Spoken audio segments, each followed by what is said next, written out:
The path of practice is beautiful in the beginning, beautiful in the middle, and beautiful in the end. So no need to rush to the end and be nibbana, be enlightened right away. Right? Enjoy the journey. It is the path of increasing sense of happiness. Namo tassa bhagavato arahato samma sambuddhassa. Namo tassa bhagavato arahato samma sambuddhassa. Namo tassa bhagavato arahato samma sambuddhassa. Buddhang dhammang sanghang namasami. So here we are, last talk already, almost. It's very quick, long weekend. And yeah, I thought it was good, the Q&A sessions. Everybody had a lot of questions coming up regarding the practice. And the other thing that came up, a theme, was that it's a thing that's kind of usual, that does come up a lot with practitioner, is the result. How do I get there? Been doing this for a long, long time, watching my breath and giving up lots and lots of holidays and lots of worldly stuff. What am I going to get? What's the end payoff? So I thought I'll start out with this story. I always like the story of the wishing game. That is probably well known. You hear probably often in Buddhist circles, because it's a good story. It's about getting our ways, having everything that we want. Right. So the wishing game goes something like this. There's 5 kids in the playground, and they have this game, the wishing game. Whoever has the best wish wins the game, right? So to start out with, one guy, just one little boy, raises his hand right away. So, what do you want? I wish to have an ice cream. It's a hot day, he wants an ice cream. It's quick. Yes, fair enough. But then another boy thinks about it, and he raises his hand. No, I wish, a better wish than that, is I wish that I would own an ice cream factory. That way, I don't just have an ice cream right now, I have an ice cream every time, whenever I want, every single day, all day long, if I wanted to. Right? So I'm like, oh yeah. The first boy was very disappointed, like, yep, oh, I should have thought of that. Darn. So, and then the third boy thinks about it a bit longer. How to beat this wish? To have an ice cream factory, to have an ice cream every single day for the rest of your life. How do we beat that wish? He thought, third boy says, oh, I know. I wish to have $1 billion. That way, I not only can buy an ice cream factory, I'll buy a toy factory. I'll buy whatever factory I want and get whatever I want with $1 billion, right? So, yep, so the third boy wins that wish. The second boy says, oh, I should have thought of that one. So the third boy says, yeah, $1 billion. So there's 2 boys left. They're thinking, how to beat this wish? How about $1 billion to buy whatever you want, whenever you feel like it? That's almost like, satisfying everything. That's what we all want. So some people want in life, to have enough money to buy whatever you want. Holidays, nice new phones, new cars, new house, whatever we want. So what's a better wish than that? Little boy thinks a bit longer. He says, oh, I know what. I got this one. What's better than $1 billion to buy whatever you want? This boy, very clever, he says, I know what. I wish to have 3 wishes. So whatever I want, I get right away. So the first wish is I want an ice cream, bang, I get my ice cream right now. Second wish, I wish for $1 billion to buy whatever I want. And the third wish, I wish for 3 more wishes. So an unlimited amount of wishes. I mean, that's what we all aspire to, isn't it? Whatever you want, we get right away. Wish this into being, wish that into being. Whatever we wish, or wish somebody else out of being. Oh, this person I don't like, I wish them to go away somewhere else. Boop, they disappear, gone away. Just, so much we think life is about getting what we want, getting what's comfortable, arranging things that makes it perfect for us. So 3 wishes. I wish to have the jhanas. Okay, we're spiritual, so we wish for spiritual things. I wish to have the jhanas. I wish to be enlightened right away. That's a bit easy. I wish my knee never hurts when I sit. I can sit for a long, long time. Maybe we can wish for that. 3 wishes. So there's one more boy left, one more boy or girl left. How are you going to beat this one? To have an unlimited amount of wishes. So let's say the 5th person, the 5th girl, thinks about it. She says in a quiet voice, oh, I know what. She says, I wish that I was so content. I don't even need one wish. So that's how you win the wishing game. It's wishing to be so content you don't need a wish. Otherwise, that's the nature of craving. It's endless, right? As soon as you get what you want, the mind says, oh, as soon as I get what, I'll be happy. Most people think, if I get $1 million, then I can retire, I'll be happy. And then when they get $1 million, well, maybe $1 million is not very much these days, Real estate prices gone up so much and everything is really expensive now. So maybe 10, I'll be happy.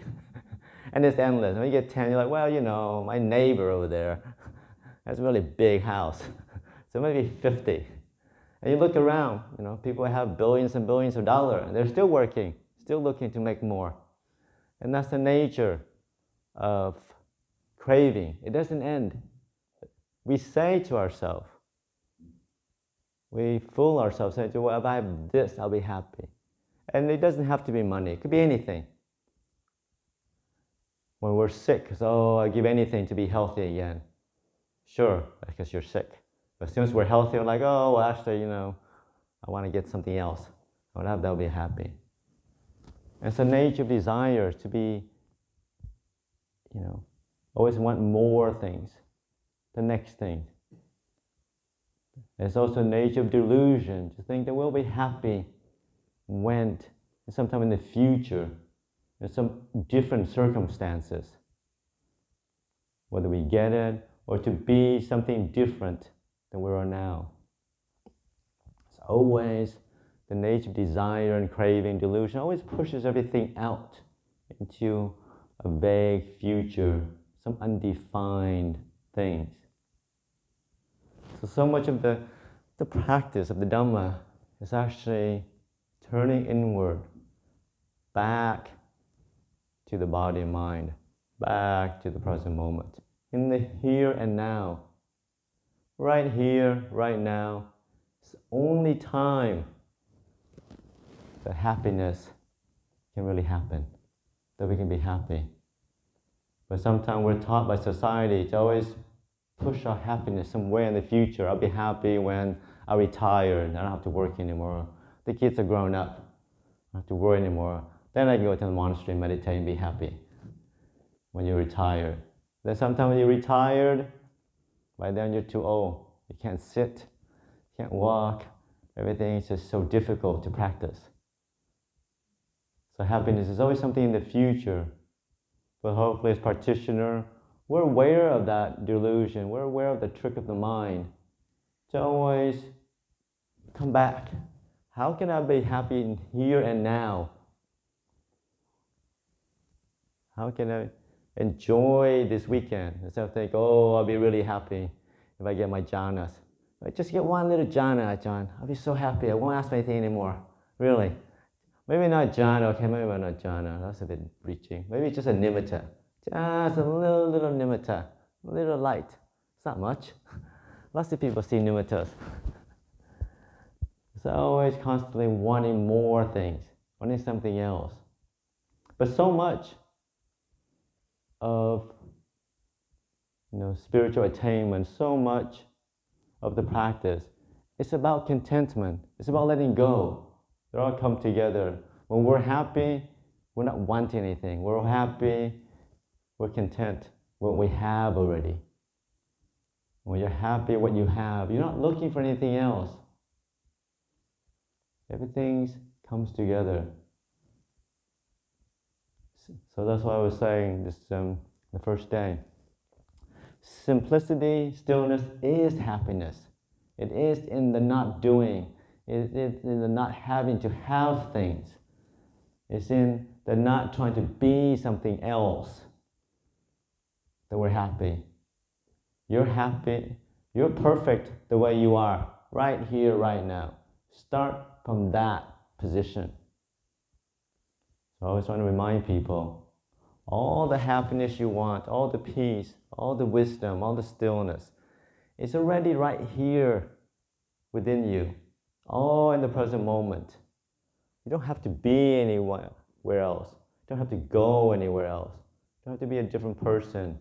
You just have to be content enough with you as you are, to stay in the present moment, to allow the present moment to open up. Allow the mind to open up and to see clearly. All the wisdom that we ever want is right here. The problem is we don't wait in the present moment. We're off in the past, figuring out how can we improve what we've done. We're off to the future, planning some great day when everything's going to come together, and my practice is going to come together. I'm going to be so wise and enlightened. I'm going to run around, write books, and go to talk shows, because I'm going to be enlightened in about 10 years once I get my meditation together. Until then, I'll have to suffer and sit here until my knee aches. So I always tell people, all the love, all the respect, the peace that we ever want to desire is right here, right now. We just have to be present, be here, and work with what we have already. We don't need to be anybody else to have any extra skills. The path of practice is the easy one. All it takes is a lot of, it's building upon contentment, moment by moment. Happy to be here, happy to be in this body and mind of ours. Happy with our own strengths and weaknesses. Not trying to be Ajahn, not trying to be Dhamma Habua. Just be who you are and work with what you have. So I want to look deeply into ourselves, deeply into the present moment. Can we see clearly? So much of delusion is pointing us outwards, towards others, outwards, towards the present moment, outwards, towards the past, never inwards. It's always the path of outwards and onwards. I always try to remind people, and I get this question a lot. Some questions are good at questions, other questions are, you should be careful of where it's pointing to. The question sometimes you get from a lot of people is, yes, I think I'm doing well, Ajahn, with my meditation. Feeling peaceful, mind is bright, I'm happy. What next? What should I do next? What's going to come next for me? I always tell people, what's next? It's the wrong question, because then it pushes you onwards. Once it builds up the expectations that there's something coming next. Really. It might be, sounds paradoxical or contradictory. Oh, of course there's a next. There's a tomorrow. There's a process. And we do talk about a process. But it's not a process of going onwards. It's a process of going inwards, a process of ever-increasing peace and stillness, of non-moving, non-doing, no expectation, happy to be where you are. I always tell people when they come to a retreat, first things first, make sure you enjoy yourself. I hope you enjoy yourself the last few days. Because then you have good meditation, it's great. I enjoy myself and I had a good meditation. You didn't enjoy yourself, you torture yourself by sitting here not moving for hours and hours. And then you didn't have a good meditation. Then you had a sore knee and not a very good time. Then we'll never see you again. So I said, at least enjoy yourself. At least have a nice walk, a nice cup of tea. Go for a walk in the forest. And yeah, of course, meditate and do things. But find ways, find the happiness of the day-to-day moment. Happiness of just the simple happiness of walking around, listen to the birds. Happiness of sitting here quietly, enjoying, not having to be in the middle of the city, not having to deal with the traffic, not having to deal with all the responsibilities that you have to deal with on a normal day-to-day basis. Happy to be in a quiet place. So bring up a sense of happiness, because that does two things. It makes the experience more enjoyable, more positive, but also samadhi, stillness, comes from happiness, comes from a content mind. The more happy you are, the mind settles easier. You find that it's easy to be with the breath, to be with the body, to be with the present moment. When there is a level of contentment, there's a level of happiness there already. It is discontent that moves us. It's like, oh, the breath is okay, but oh, where's that nimitta? Where's that nimitta coming? I read so many books about this nimitta, this beautiful golden light that Ajahn Brahm talks about. Oh, it's just at the edge of it. I can see it coming already. Just about. It is the wanting that moves us from the present moment. Or it is the discontent, the not wanting that also pushes from the present moment. Oh, it's hot in here. It's too cold. Oh, Ajahn should have put the heater in here. It's like he's been here 13 years, still no heater. What's going on here? These monks should do more. I'm surprised he hasn't built a new salad yet.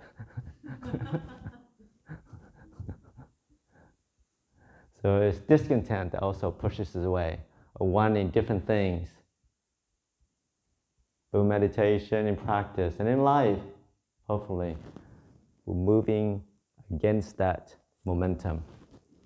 Instead of moving outwards to another place, another thing, another time, we're staying where we are, moving inwards, being present, and learning from the present moment. Happiness is all here in the present moment. This is the only place, only time you can truly be happy. Everything else is just a delusion, illusion we tell ourselves. So I put up with this. I'm going to be happy later. You hear it so often that you might start to believe it. But truly,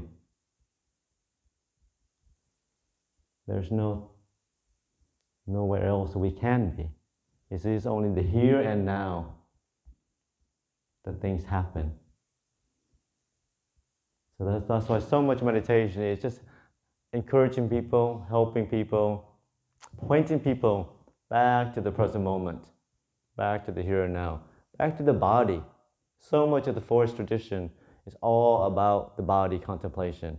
It is truly in the body that we're present. When you go towards the mind, the thinking, the other khandhas, you've disconnected yourself. You can be anywhere. You can land a fantasy, past, future. And it's easy to go that way, because so much of the world encourages us to be in the mind. The judging, the thinking, the planning, the visualizing, wonderful thing is going to happen tomorrow, complete chaos, an apocalypse is going to happen tomorrow, all sorts of things. As long as we stay present, staying here, there's a degree of stability, a degree of steadiness, a degree of clarity that we can see.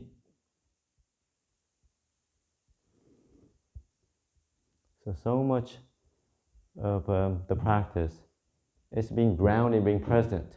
I was trying to remind people, yes, and it's inspiring to read about Nibbana, to read about the enlightenment stories of all the great masters, of the monks and nuns that we can, the famous monks and nuns that we can read about. And it's great to aspire to these lofty goals. And it's good. Inspiration moves us, provides us energy. And that's fine to have that.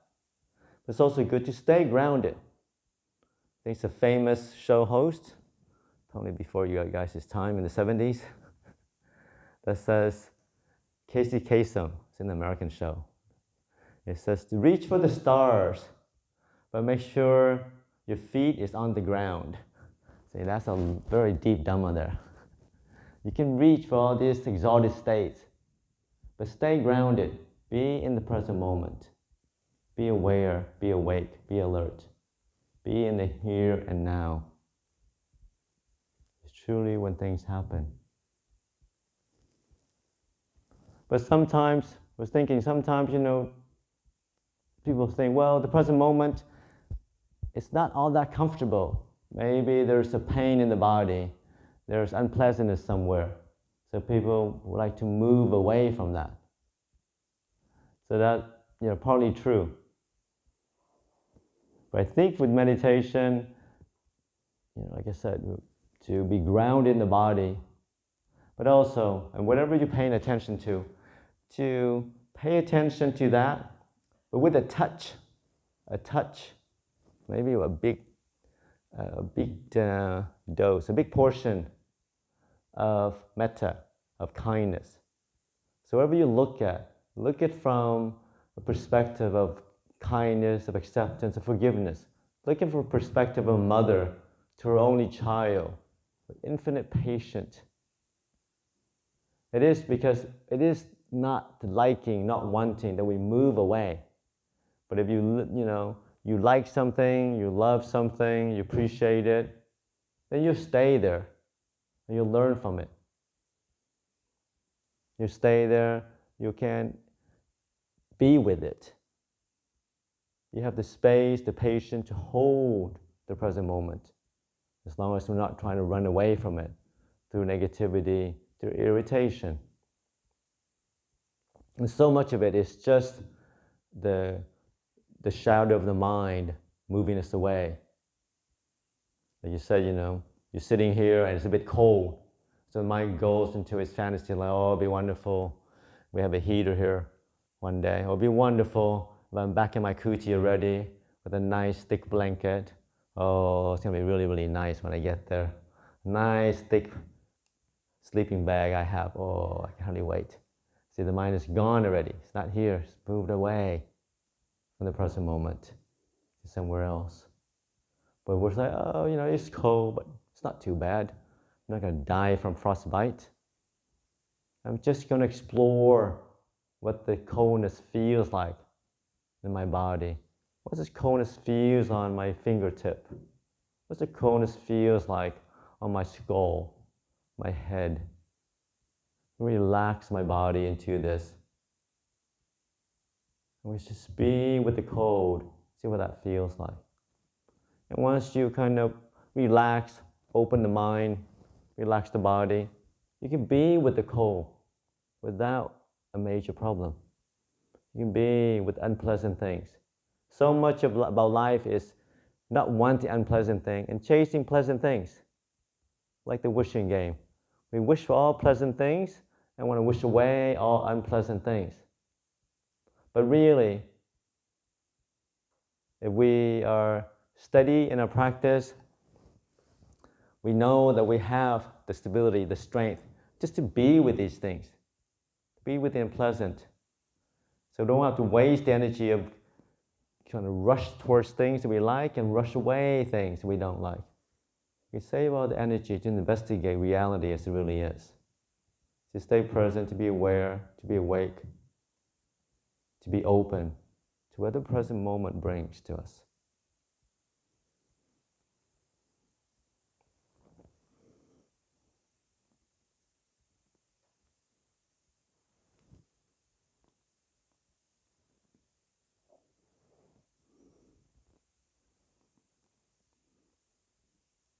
And like I was saying a couple of days ago, the skills that we need in meditation are the same skills that we need in life, just to bring a sense of stability, sense of well-being, the ability to be present, to be aware, ability, the space of mind, the strength of mind to accept unpleasantness. And when the Buddha taught over and over again, it is through understanding suffering that we can transcend it. It is through not understanding that we continue to suffer over and over again. And that's something that we have to contemplate every day. Where is it that I make suffering for myself? Where is it that I make suffering for others? Something as a Theravadin Buddhist, Khemavaro monk, it's the only koan. The Zen has many interesting koan. Theravada, not so interesting. Only one thing that we focus on. And you hear it over and over again. To crystallize the essence of the Buddha's teaching. What is suffering and what's the end of suffering? And thankfully, the Buddha laid out a great path to understanding suffering, to understand the end of suffering, and the path leading to the end of that. Some amazing blessings for us to have.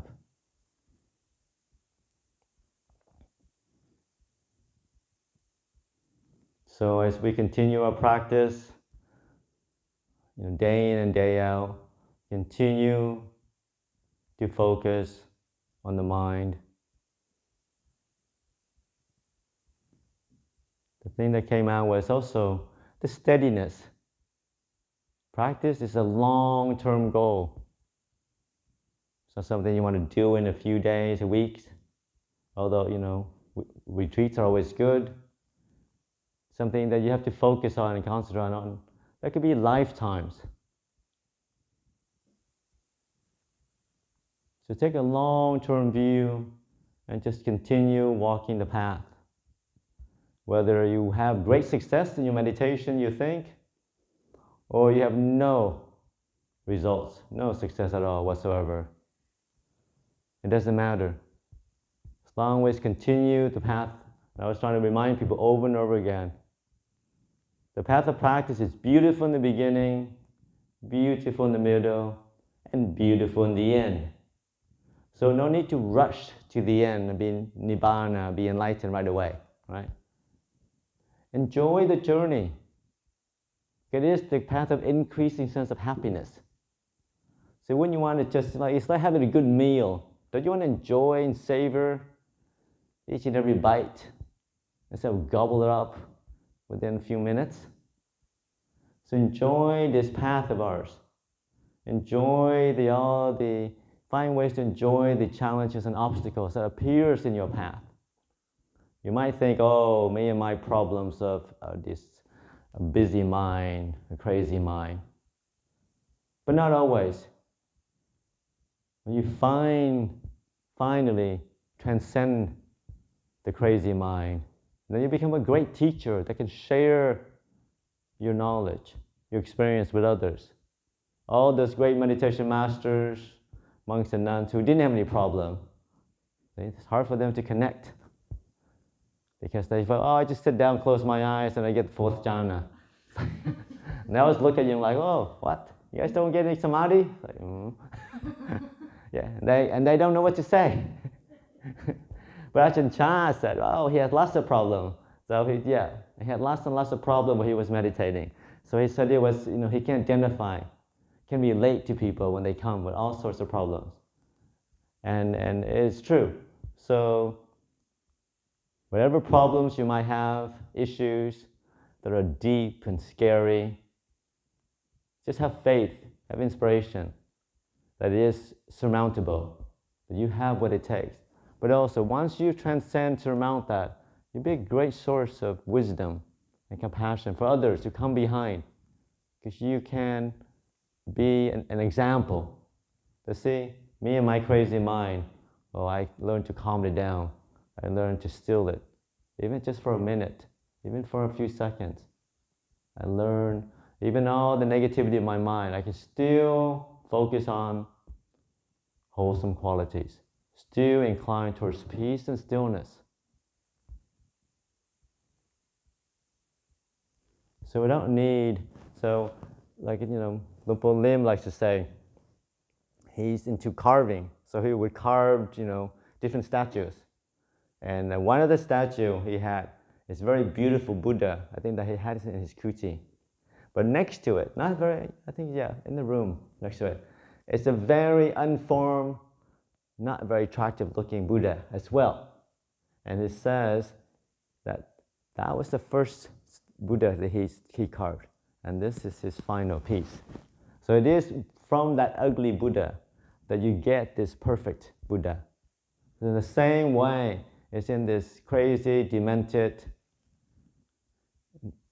depressed mind that you can transcend all that, become a beautiful, bright, happy, contented Buddha, which is each and every one of us in here.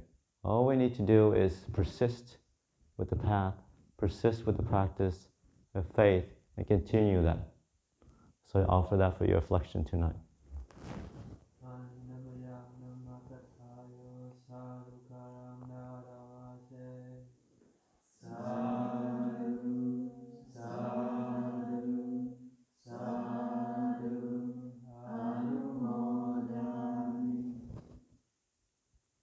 To understand the end of suffering and the path leading to the end of that. Some amazing blessings for us to have.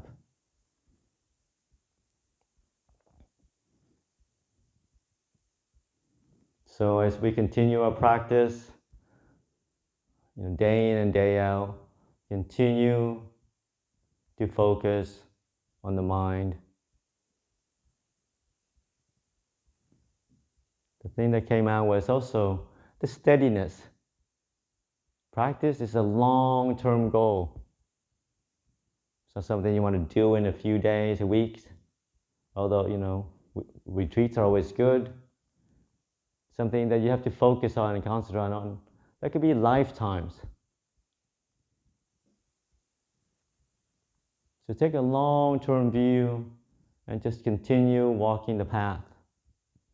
Whether you have great success in your meditation, you think, or you have no results, no success at all whatsoever. It doesn't matter. As long as we continue the path, and I was trying to remind people over and over again, the path of practice is beautiful in the beginning, beautiful in the middle, and beautiful in the end. So no need to rush to the end and be nibbana, be enlightened right away, right? Enjoy the journey. It is the path of increasing sense of happiness. So when you want to just, it's like having a good meal. Don't you want to enjoy and savor each and every bite instead of gobble it up within a few minutes? So enjoy this path of ours. Enjoy find ways to enjoy the challenges and obstacles that appears in your path. You might think, oh, me and my problems of this busy mind, a crazy mind. But not always. When you finally transcend the crazy mind, then you become a great teacher that can share your knowledge, your experience with others. All those great meditation masters, monks and nuns who didn't have any problem, it's hard for them to connect. Because they felt, I just sit down, close my eyes, and I get the fourth jhana. And I always look at you like, oh, what? You guys don't get any samadhi? Like, Yeah, and they don't know what to say. But Ajahn Chah said, oh, he had lots of problems. So he had lots and lots of problems when he was meditating. So he said it was, he can't identify, can relate to people when they come with all sorts of problems. And it's true. So whatever problems you might have, issues that are deep and scary, just have faith, have inspiration that it is surmountable, that you have what it takes. But also, once you transcend, surmount that, you'll be a great source of wisdom and compassion for others to come behind, because you can be an example. To see, me and my crazy mind, I learned to calm it down. I learned to still it, even just for a minute, even for a few seconds. I learned, even all the negativity in my mind, I can still focus on wholesome qualities, still inclined towards peace and stillness. So we don't need, Lupo Lim likes to say, he's into carving, so he would carve, different statues. And one of the statue he had is very beautiful Buddha. I think that he had it in his kuti.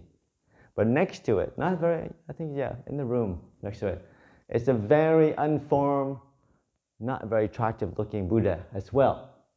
And it says that was the first Buddha that he carved.